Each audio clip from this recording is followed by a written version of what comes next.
Japanese mysticism, I suppose you'd call it, associated primarily with the type of Buddhism which is called Shinshu. Shinshu, or to know it by another name, Jodo, or Pure Land Buddhism, is one of the most popular forms of Buddhism in the Far East, spreading over China, Japan, is found in Tibet, originally had some following in India, but has undergone a very marked and special type of development in Japan. And what makes it so popular is that in contrast, or apparent contrast, I should say, with other forms of Buddhism, it stands as a kind of easy way, as distinct from a difficult way. In Japanese technical terms, the two types of Buddhism are respectively called Jiriki and Tariki. Now, Ji means one's own or self, and Ta means other, and Riki means power. And so the schools of Buddhism which call themselves Jiriki are ways of deliverance which one follows by one's own will, one's own power, one's own strength. Whereas on the other hand, the type of Buddhism called Tariki is where you rely on the power of another. And this other is, usually speaking, if I may put it in somewhat mythological terms, a great supramundane Buddha known as Amitabha, or in Japanese as Amida. And the story goes that in incalculable ages in the most distant past, this great Buddha made a vow that he would not enter into the state of complete Buddhahood until any human being upon the face of the earth who pronounced his name in faith would, after his death, be reborn in the Western paradise over which Amitabha presides, and find therein far greater ease of spiritual development, of awakening, of becoming a Buddha, than is to be found on the face of this difficult earth. And all this, of course, derives from the ancient Indian idea that the present epoch of the world's unfoldment is the darkest of dark ages, called the Kali Yuga.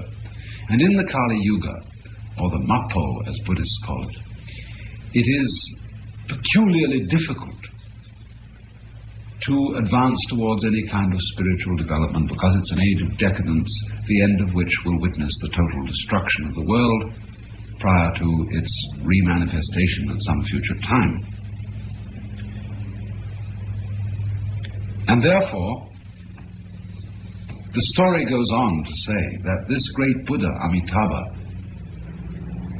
did in course of time attain to complete Buddhahood, signifying the fact that his vow is fulfilled and that anyone who simply repeats the formula Namo Amitabhaya in Sanskrit, or in Japanese Namo Amitabhuts, which is roughly translatable in English as the name of Amitabha Buddha, or Namu is used in, the formula is used in Sanskrit or Japanese, somewhat as the French say, nom den nom, where they just say name, meaning hail, I suppose, in English. We have no real equivalent of it. But the idea is that anybody who repeats the name of the Buddha, Amitabha, in perfect faith, will without any other effort, any other kind of spiritual endeavor on his own part, however evil, however depraved he may be, he will be reborn after death in this spiritual state in which the task of becoming a Buddha is rendered so easy as to be, as we should say, a perfect cinch. And of course, all commentators on Buddhism say, well, this of course is how religions degenerate. They become popular, pie-in-the-sky selling organizations where absolutely nothing is required of the faithful except an occasional contribution.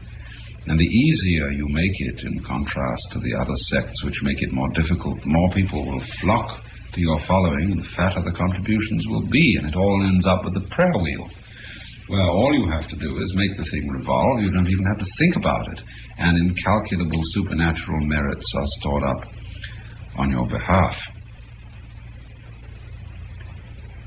But it's very dangerous to jump to conclusions of this kind about this type of religious or spiritual manifestation, because in practice the Shin school of Buddhism has had some of the most remarkable adherents and produces a type of personality which is known in Japan as a myokonin.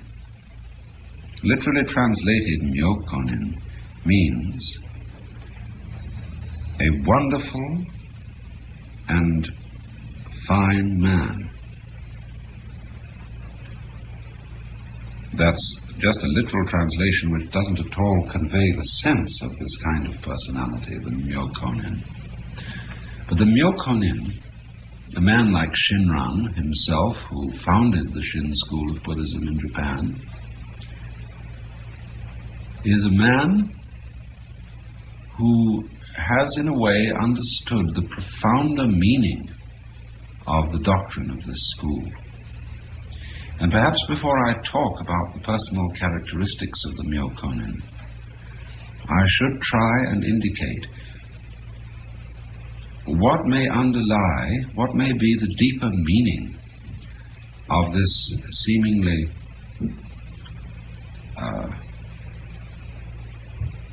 decadent, highly popular and easy form of Buddhism. Perhaps the best way to do this is by means of the critique which this particular school uses against those who follow the other way, who follow the way of jiriki or self-power.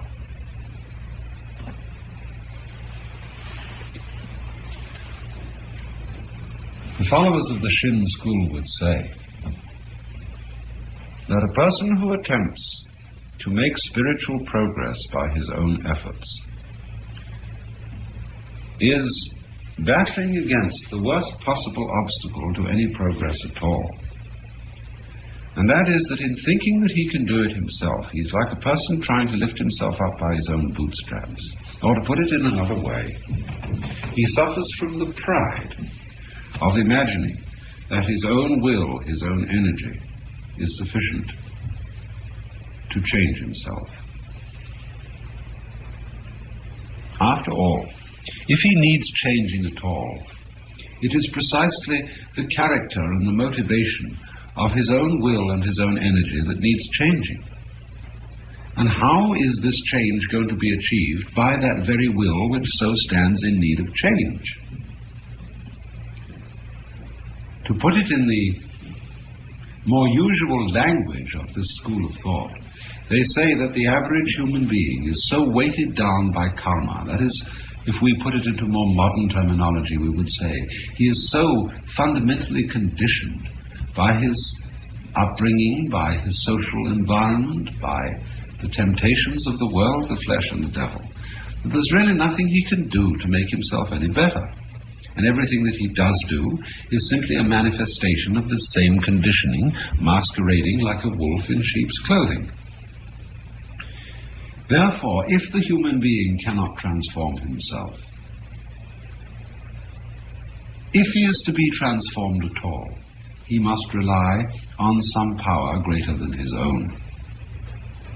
Now, of course, this other power may be represented, figuratively speaking, like we represent God in the Christian tradition, as a spiritual entity or force or intelligence quite other than and apart from man, Or it may be represented, on the other hand, as other than us, in just the same way that the functioning of our own bodies, the beating of the heart and the operation of the lungs, goes on quite independently of the conscious will, and is other in that sense, although in another sense those unconscious and automatic or spontaneous functionings of our organism could be understood as more fundamentally and truly ourselves than the things that go on in our rather superficial consciousness.